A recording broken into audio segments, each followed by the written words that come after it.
At last, Leonard Wilson and Ted Anderson are brought to trial, and Sandy Smith leads the charge against them.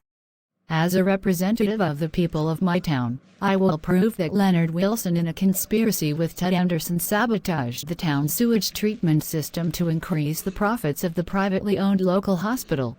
As mayor, Ted Anderson did other policies to increase the profits of a tire company and a bottled water company that both he and Mr. Wilson owned stock in. They are multimillionaires, and most of their money came from the suffering of their own people. Thank you, Mrs. Smith. I have accepted the financial records you have submitted of the hospital and of both Ted Anderson and Leonard Wilson. Now call your first witness. I call Carrie Sims to the stand. Carrie Sims proceeds to testify. I moved to this town in October of 2020. About a month later, I got sick to my stomach, with constant vomiting that left me dehydrated. As a result, I went to hospital and was diagnosed with the kind of illness that one can get from drinking from a badly polluted river. But I was drinking tap water. It should have been clean. I spent over a week in the hospital struggling to recover, and my Thanksgiving that year was ruined. If my grandmother in Boston had not sent my mother's money to help pay for my hospital bills, we'd have gone bankrupt by Christmas. Carrie was absent from school, and a rumor spread that she and her mothers had already left the town to return to Boston. Some even said they were glad she was gone. I only found out the truth later. After that, I vowed to support her, no matter what, and never believe what others said about her and her mothers without going directly to them to learn the truth. Next to testify is Simon Wilson. My father was the founder of the hospital, and after he died, I and my brother inherited it as co-owners.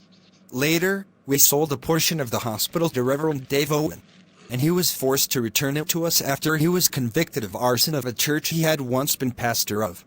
I did notice the hospital's profits had increased dramatically after the year 2020, but I was too involved in teaching science at the local high school to pay much attention to the matter. I guess it never occurred to me how much things were being manipulated behind the scenes. I didn't cause all those illnesses and injuries that happened while Ted Anderson was mayor, but I accept the blame for looking the other way due to my ignorance. My work schedule often became overloaded due to so many becoming ill because of contaminated drinking water. It affected the quality of our work at the hospital, even to the point of turning away a few patients that would die later of various causes. That is something I will regret to the end of my life. One of the reasons I so strongly supported Sandy Smith when she was mayor was that she fixed all the problems that were making people sick and injured. She repaired all the roads and the sewage treatment system. Everyone in the town began having easier and safer lives due to her. And finally, the star witness takes the stand. Yes, it was I, George Anderson, that sabotaged the sewage treatment system at my father's command about 3 years after he became mayor of our town. He paid me $10,000 for that act. My father also promised to make me a police officer, and later he even made me police chief. I never questioned his orders as mayor, because even as a father he ruled the household with an iron fist, and never allowed me or others to question his desires. And I grew up seeing Leonard Wilson so often at my home that I thought of him as my uncle. My parents took me to church every Sunday, and there I was taught to obey the pastor and obey my parents without question. And thus as police chief I enforced that same attitude of absolute obedience unto my subordinates. After I was sent to prison, I realized that the values I'd been brought up with were not Christian at all. They were fascist. My father had brainwashed me, and so my mother had to teach me different lessons in the many letters she sent me and the talks we had when she would visit me. And so I changed.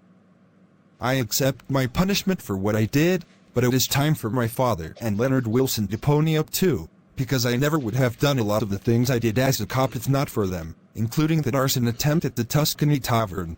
Thank you, son. I am proud of you now. Finally, it is time for a judgment to be made. Members of the jury, have you reached a verdict in this case? We have, Your Honor. On the charge of conspiracy to destroy public property, we find both Ted Anderson and Leonard Wilson guilty.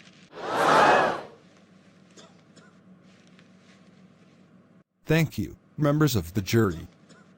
Ted Anderson and Leonard Wilson, you are both hereby sentenced to 10 years in a state prison, and you will also be fined $100 million each to be paid to the many victims listed in the civil action filed against you by Sandy Smith. Of course, no amount of money can compensate the families of those who died in this case, but it is still fitting that your fortunes be wiped out considering how you got most of them. And so this case is concluded. Later, outside the courtroom. You damned bitch. This time you have ruined not only my life, but that of my father and my namesake that I grew up loving like an uncle. Someday, I will get revenge on you, Carrie Sims. Oh, what are you going to do? Punch me? That would be assaulting a cop. And I'd be more than happy to throw your ass in jail for that. Come on, you asshole. I dare you.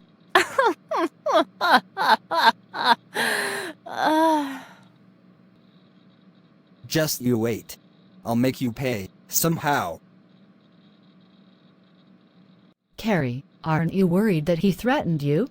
Debbie, he already beat me nearly to death with a baseball bat when we were in school together and I recovered from that. The worst thing he can ever do to me is kill me, and I am not afraid to die. I'm sure that his doing so would make him look even worse. And you and others would then avenge me, right? Of course. Then I have nothing to fear. Bullies like him only succeed when others are afraid of them. And I will never fear him or anyone like him ever again.